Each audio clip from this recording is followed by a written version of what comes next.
People of Reddit, what do you miss about the COVID lockdown period? The silence. Especially in the first days when the lockdown started. The whole world around me got silent. No more cars. No machines in the distance. No airplanes flying above. Just sound of nature and a gentle breeze. I loved it. Commuting, reduced to none. 100% WFH. And the occasional trips to the office taking 10 minutes instead of an hour. And #X200B. I do miss empty roads. The empty roads. My God, the empty roads. I actually saved a lot of money. Not having a cold for 2 years. The wild animals exploring cities being all like, where'd the noisy apes go? Doctors, biologists of Reddit, what is the most terrifying disease you can get? Biologist here. Fibrodysplasia ossificans progressiva. Your muscles and tendons slowly turn to bone, rendering you immobile, in constant pain due to pinched nerves, and unable to speak or eat. You basically just become a fully sentient statue that is in constant agony. Anton syndrome. Maybe not the scariest, but definitely still very strange and distressing. Essentially, you get bilateral visual cortex strokes, with some parietal cortex damage.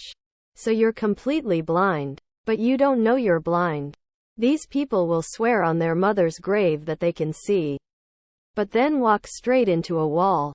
Imagine going the rest of your life genuinely believing you can see, despite constantly being told otherwise. Edit. I had originally called this Anton Babinski syndrome, which is a related but different condition. The most terrifying disease I can think of is rabies. The thought of losing control of my body and mind, while knowing that death is inevitable, is truly horrifying.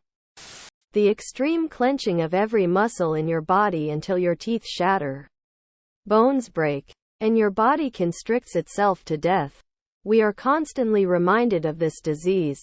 But with vaccination and modern medicine, people are mostly unaware of how horrible it can be outside of historical and medical texts.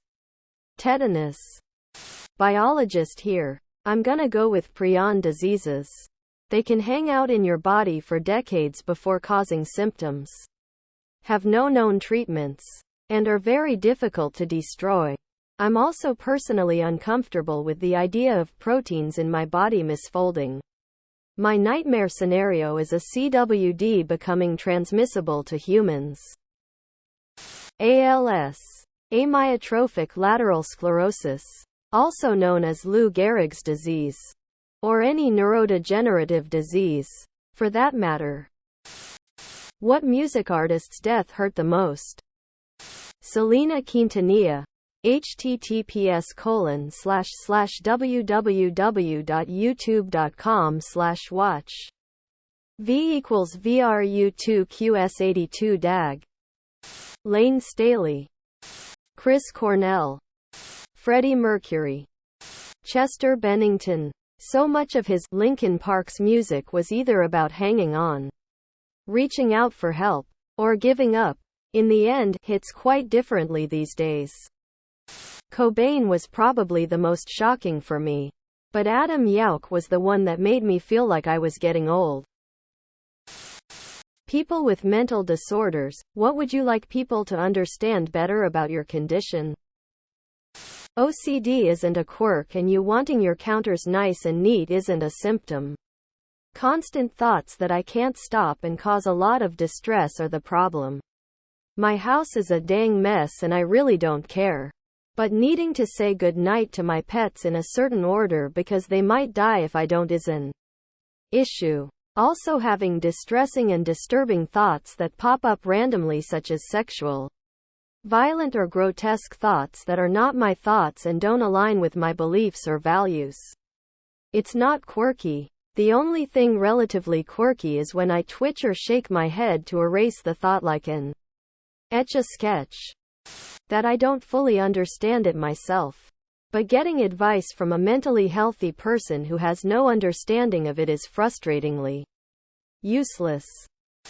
ADHD isn't just an outward hyperactivity behavior. It is affected by a delay in neurological growth. It is a neurological disability with a wide spectrum of symptoms and presentations. There are calm people with ADHD, but it can present itself differently. Asterisk primarily inattentive, hyperactive, impulsive, are combined. Asterisk which is why many of those people with ADHD are never diagnosed. Or done so later in life.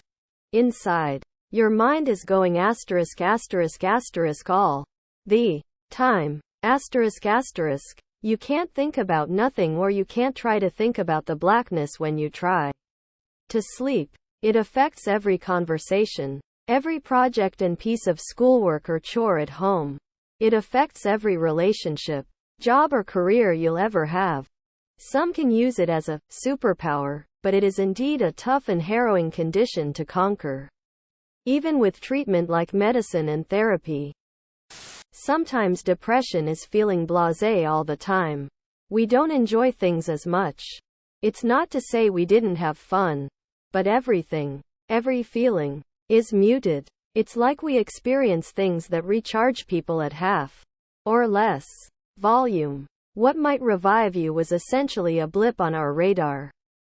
That there are more than one type of schizophrenia, and that me having ADHD doesn't mean I need to be treated like a fucking 5-year-old. The difference between psychosis and psychopath. I see and hear things that aren't there. I don't have daydreams about putting you in a microwave. Learn the difference.